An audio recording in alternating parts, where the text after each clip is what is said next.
Well, I'm out of here, good luck, and here I go.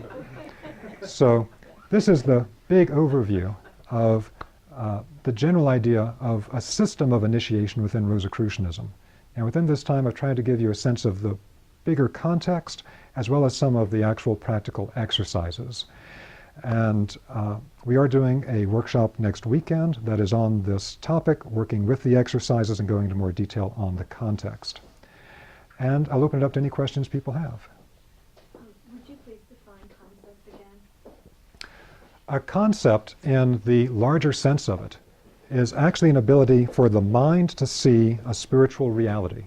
It's the same thing as what in the Greek school, with the Platonists and the Pythagoreans, when they talked about seeing an ideal type or seeing an idea, they understood that that was actually a direct perception either of spirit and matter or a direct perception of the mind of God at this very high spiritual archetypal level that every tradition talks about, but they call it different things, in which the pattern of everything is given in the mind of God. And so that's what we're actually doing. When we can think with true spiritual concepts, that becomes what the Rosicrucians call sense-free thinking, and it's also linked to a deeper aspect that we haven't gone into tonight of the new clairvoyance that the Rosicrucians talk about.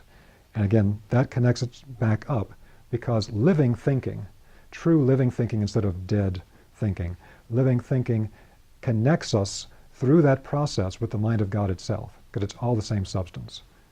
So, for example, as I would perceive somebody doing acts maybe that I didn't like. Yes. However, I saw their soul. Yes. And then that would be doing that act. Right? Yes, it's directly connected to that Rosicrucian practice we mentioned, that when you see a person, you look for what inside of them is their spiritual core and their spiritual destination. What will this person become over great periods of time if their alchemical development continues on the right path? They're going to be something very, very special and unique. And to see the uniqueness of that, and also, again, as a way to deal with the less pleasant aspects they might be manifesting, to look at what type of suffering have they had, how do they suffer that has led them to act out in this way? Or how are they blinded or stuck in this purely reactive mind processes that keep them acting in this way? Was there, yes please. A Sufi teacher that I work with says that path, that Luciferic path? path, he said that he felt at least that path is closed. I don't know if I'm in his lifetime, because he knows he's been a monk in many lifetimes, and he said in this time, he said that it's not as there like it used to be. He said, I know because I've knocked on that door now. And I just wondered if you agree with that. My perspective, Still monks and whatever, but he feels like it's not as open as it was. I think he might be speaking about it in terms of a monastic path, that is a type of path of isolation from the world and this type of thing. It's not as open as it was. I think that's probably true. I think that that monastic path is not quite as open as it used to be. It is still something, though, that is open and can be done for particular alchemical periods of time to create a sealed retort that one works within that's very closely contained, where all the forces are held in. Spending an entire lifetime in it, that would be a larger question if that would be really beneficial for a person or not. I wouldn't pass a final judgment on it. I would separate that concept, though, of the monastic path as a life path as being different from the Luciferic pathway. The Luciferic pathway is always open because any person that chooses to follow a life that is not well-grounded, or a spirituality that is kind of airy-fairy, not well-grounded, and doesn't really lead to something for them or somebody else, that's a Luciferic pathway. Yes, please.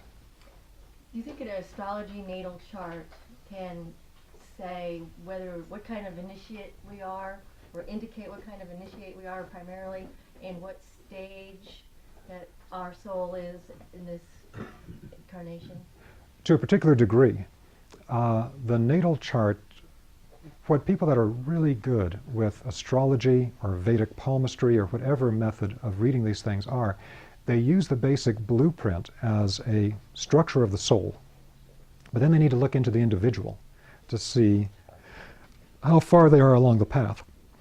Because a whole bunch of people might have been born at that exact same time, but they're actually on different levels in the path, despite being born at the same moment. But one thing that you get from a natal chart is that there's a kind of imprinting of the geometry of the heavens at the time of incarnation. It's all pure geometry. If you look at a natal chart, it's all an angular relationship of this body, which has a vibrational quality, to this body, which has a vibrational quality. When those two vibrational qualities are directly opposite, it's different than if they're at 45 degrees, etc. It's a real study of sacred geometry and cosmic influences on a human being. So it relates to the person's structure in all kinds of very deep ways. You would still need to use a kind of a vertical approach to get a sense of how far are they along their particular pathway within that structure, because that could vary from one person to another who was born at that time. But one very important aspect of this is that we need to be aware that everybody's subtle body structures are a little bit different, so that we have certain structures in the subtle body that are universal. You know, we talk about the chakras, acupuncture meridians, etc. These are universal. But within that, there are other structures within the subtle bodies, within the life body, within the consciousness body, that are very different from person to person. Because every thought that you have, every feeling you have, every action you take actually sculpts the subtle bodies. That's how you become the person you become. And so one of the skills developed over time in this type of work or in sacred geometry work is to begin to recognize the different structures inside of people.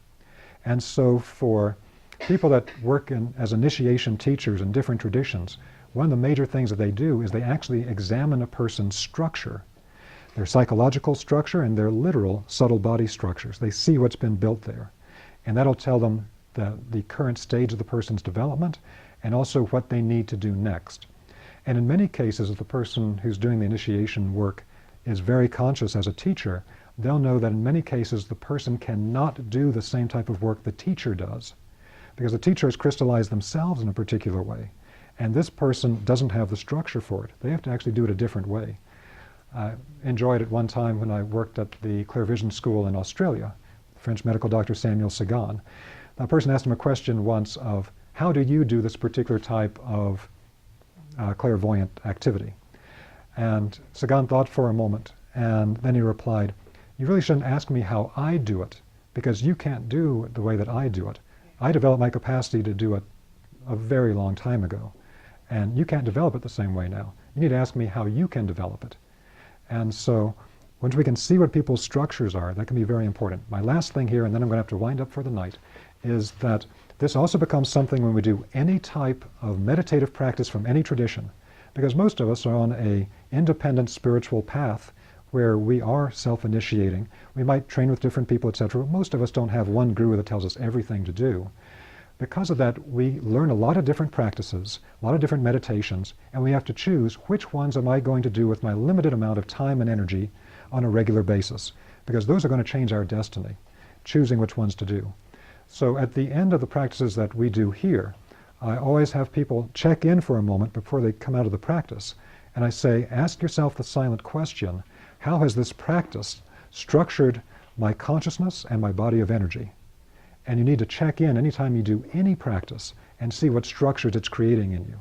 You can actually feel something energetically beginning to form inside of yourself, or you can feel your consciousness taking on a particular perspective by these things. And for one person, that particular set of practices might be great. For another, it might not be the most effective way for them to get to the goal that they're going toward. Okay, thank you all very much. We're going to have to wind it up here. Thank you all very much for coming.